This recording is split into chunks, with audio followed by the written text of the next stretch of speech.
Hello दोस्तों, मैं हूँ रुबैया मलिक और आप लोग सुन रहे हैं कहीं इश्क ना हो जाए। इस कहानी में आगे क्या होने वाला है, आइए सुनते हैं। आरव अपनी शर्ट निकालकर एक तरफ रखकर बिस्तर पर उल्टा लेट जाता है। उसकी आंखों के सामने कभी नैना का चेहरा आ रहा था तो कभी वंश का। पलक और विवान अपने कमरे में चले जाते हैं। परी पलक की माँ के कमरे में थी। एक बात अजीब थी कि अब तक ना तो पलक की माँ ने नैना से मिलने की कोशिश की और ना ही नैना ने अपनी माँ के बारे में जानना चाहा। विवान बिस्तर पर गिरते हुए कहता है, आरव और नैना को आज भी एक दूसरे की परवाह है। पलक उसके पास बैठते हुए कहती है, हाँ मैं तो बस यही चाहती हूँ कि दोनों जल्दी से एक हो जाएं। वो अपने खुले बालों को बांधते हुए कहती है।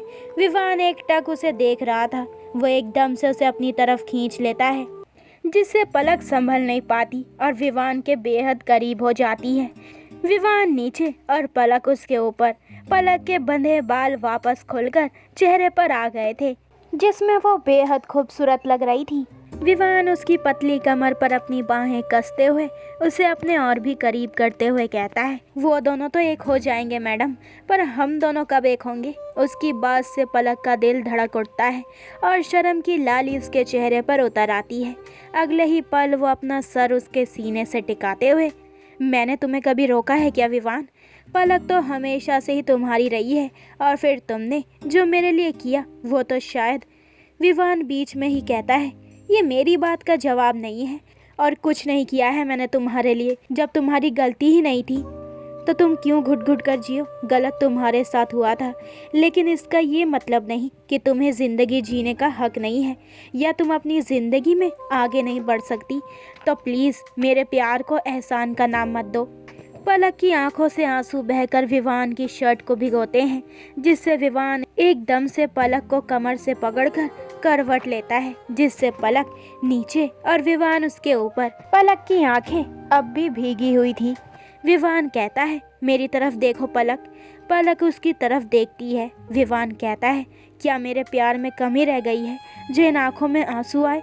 वो बहुत ही प्यार से कहता है। तो फिर पलक का दिल एक बार फिर भर आता है और उसकी आंखों के किनारों से एक बार फिर आंसू बह ही जाते हैं। विवान उसके और करीब जाकर अपने होठों से उसकी भीगी आंखों पर रख देता है और एक एक करके उसकी आंखों को किस करता है। इतने सालों में विवान पहली बार उसके इस तरीके से करीब आया था। ऐसा नहीं था कि पलक ने उसे रोक रखा था, नहीं, विवान ने रोका था खुद को, खुद से किए अपने वादे के लिए। पर आज होटल में जिस तरीके से पलक उस कपल को देख रही थी, तब विवान ने आंखें पढ़ ली थी उसकी। वो समझ गया था कि पलक अपने बंधन में वो प्यार चाहती है जिसकी वो हकदार है। अब उसे ये महसूस हो रहा था कि कहीं ना कहीं नाइंसाफ़ी कर दी है उसने पलक के साथ। खैर, विवान आहिस्ता आहिस्ता उसकी दोनों आंखों को किस कर लेता है। पलक सिहर उठती है और कसकर विवान की शर्ट को पकड़ लेती है। उसने अपनी आंखें कसकर बंद कर ली थी और उसकी सांसें तेज चल रही थी।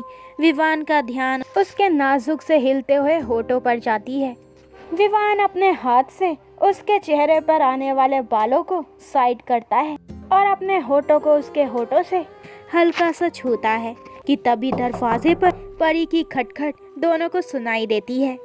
पलक आंखें खोलकर विवान की तरफ देखती है, फिर मुस्कुराते हुए अपना चेहरा फेर लेती है। उसकी इस मुस्कुराहट के लिए तरस गया था विवान। परी फिर से कहती है, पापा। विवान पलक से अलग होकर दरवाज़ा खोलता है और पलक जल्दी से उठकर वॉशरूम में भाग जाती है। रात गहरा जाती है। सब लोग खाना खाकर अपने अपने कमरे में थे। नैना ने अपना खाना कमरे में ही खा लिया था और अब वो अपनी दवाई खाने जा रही थी। जैसे ही वो दवाई खाने लगती है, तभी वो मन में कहती है, पता नहीं उसने दवाई खाई होगी या नहीं। वंश उसके पास बैठा अपना होमवर्क कर रहा था। इधर आरव भी अपने बिस्तर पर बैठा था और परी उसके पास बैठी ड्राइंग कर रही थी। आरव मन में कहता है, पता नहीं उसने दवाई खाई होगी या नहीं, पता नहीं उसका पैर कैसा होगा और ये कौन पैदा हो गया है जिसको नैना से दुश्मनी है। उधर नैना आरव के बारे में सोच रही थी और आरव इधर नैना के बारे में। आरव अभी सोच ही रहा था कि परी की आवाज़ उसके कानों में पड़ती है, बड़े पापा मुझे ना वंश से बात करनी है। आरव मुस्कुराते हुए उसे अपनी गोद में उठाता है और उसे समझाते हुए कहता है, बच्चे कल बात करना स्कूल में। परी कहती है, नहीं बड़े पापा, अभी बात करनी है प्लीज। वो बहुत ही मासूमियत से कहती है।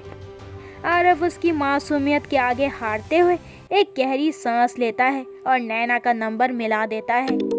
नैना जो आरव के बारे में सोच ही रही थी, अपने फ़ोन की रिंग से उसका ध्यान टूटता है, लेकिन वो बिना नंबर देखे ही फ़ोन उठा लेती है और कहती है, हेलो। वो खोई सी बोलती है। आरव को वही नैना की भीनी भीनी खुशबू महसूस होती है। उसके शब्द साथ नहीं देते और ना ही वो कुछ बोल पाता है। नैना फिर से कहती है, पर अगले ही पल जब आरव की सांसें उसके कानों से टकराती है तो उसके शब्द भी मुंह में ही रह जाते हैं। एक पल के लिए दोनों ही अपनी आंखें बंद कर लेते हैं। तभी परी की आवाज़ से आरव होश में आता है और नैना भी। नैना कहती है, तुम? आरव बेहद आराम से कहता है, तुम ठीक हो? पैर में ज़्यादा दर्द तो नहीं है ना? तुमने दवाई ली? नैना भी आराम से कहती है, हाँ ठीक है पहले से। हालांकि दोनों की धड़कनें बढ़ी हुई थी। धड़कनें तो किसी और की भी बढ़ी हुई थी और वो था वो नकाबपोश जो नैना के घर के बाहर खड़ा उसके कमरे की लाइट बंद होने का इंतज़ार कर रहा था। इधर आरव आगे बोलते हुए कहता है, वो परी को वंश से बात करनी थी। वह भी बोल ही रहा था कि परी एकदम से उससे फ़ोन छीनते हुए कहती है, बड़े पापा आप तो ऐसे डर डर के बोल रहे हैं जैसे ये आपकी टीचर हो। उसकी प्यारी सी आवाज़ नैना के कानों तक भी पहुंचती है, जिससे उसके होठों पर बड़ी वाली स्माइल आ जाती है। अगले ही पल परी अपने कान पर फ़ोन लगाते हुए कहती है, हेलो आंटी। नैना को एक अपनेपन का एहसास होता है क्योंकि परी के बोलने के तरीके में पलक की झलक झलकती थी। नैना कहती है, हेलो बेटा। परी कहती है, आंटी मुझे वंश से बात करनी है, आप उसको फ़ोन दो ना। नैना कहती है, हाँ ज़रूर बच्चे। फिर वंश से कहती है, लो परी से बात करो। वंश एकदम से फ़ोन पकड़ते हुए कहता है, हेलो परी। परी उसको प्यार से डांटते हुए कहती है, तुम तो आज मुझे फ़ोन करने वाले थे ना। वंश कहता है, हाँ पर मैं सो गया था। इसके बाद वो दोनों अपनी बातें करने लगते हैं। आरव और नैना मुस्कुराते हुए उनकी बातें सुन रहे थे। फिर दोनों बच्चे एकदम से दोनों के कान पर फ़ोन लगा देते हैं और खुद अपने काम में लग जाते हैं। दोनों को ही एक दूसरे की सांसें महसूस होती है तो दोनों की धड़कनें फिर से रफ्तार पकड़ लेती है। दूसरी तरफ वो नकाबपोश काफ़ी टाइम से नैना के कमरे की लाइट बंद होने का वेट कर रहा था और अब उसकी आंखों में गुस्सा उतर आया था।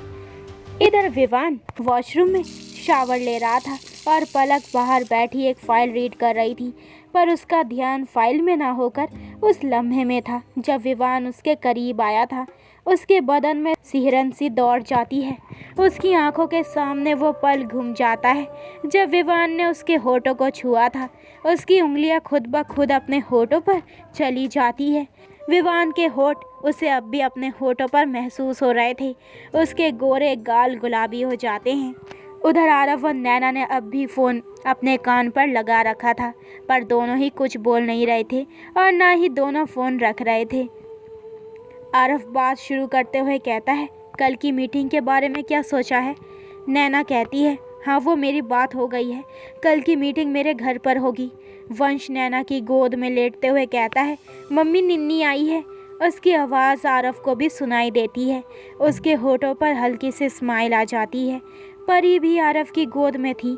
नैना वंश को सुलाते हुए कहती है, तुमने दवाई ली? आरव कहता है, हाँ ले ली, अब दर्द पहले से कम है, जैसे वो जानता हो कि नैना यही पूछना चाह रही है। नैना एकदम से कहती है, और टाइम से सो जाना। आरव हैरानी से कहता है, व्हाट? नैना अपने शब्दों पर गौर देते हुए थोड़े गुस्से से कहती है, व्हाट क्या? बार बार ऑफिस में सोने नहीं दूंगी, इसलिए अपनी ये नींद वींद पूरी करके आना। ये कहकर वो फ़ोन कट कर देती है। आरव कहता है, हद है यार, ये जब मर्जी मुझे सुना देती है। पर उसके होठों पर हल्की सी स्माइल आ जाती है। विवान वॉशरूम से बाहर आकर कहता है, पलक ज़रा टॉवल देना, मैं भूल गया। तो दोस्तों ये वाला एपिसोड यहीं पे ख़त्म होता है। अगले एपिसोड में जानेंगे कि इस कहानी में आगे क्या होने वाला है, आखिर ये नकाबपोश वाला कौन है और इन चारों की ज़िंदगी में आगे और क्या आने वाला है। तो मेरे चैनल को जल्दी से सब्सक्राइब करें ताकि आपको मेरे न्यू एपिसोड के नोटिफिकेशन सबसे पहले मिल जाए। लाइक शेयर करें और कमेंट करके मुझे ज़रूर बताएं कि आप लोगों को ये स्टोरी कैसी लग रही है। अपना ख्याल रखें। बाय दोस्तों।